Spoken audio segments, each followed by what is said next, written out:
Kita ke Kabupaten Maros, pemirsa. Pasar Pakalu, Kecamatan Bantimurung, Maros, sore tadi nyaris terbakar. Untungnya dalam kepanikan warga masih sigap dan berhasil memadamkan api sebelum api menyebar. Warga juga dibantu satu armada pemadam kebakaran.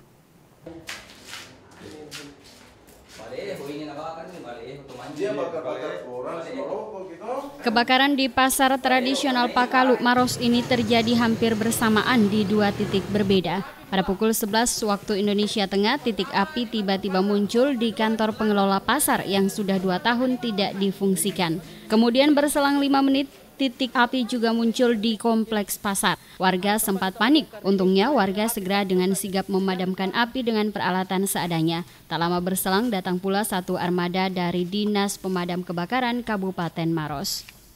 Kepala UPT Damkar Maros Suyuti menjelaskan kebakaran di titik pertama kemungkinan disebabkan puntung rokok dan di titik kedua diduga arus pendek listrik mesin cuci. Colokan freezer, kulkas, mesin cuci. Nah itu penyamanya lagi.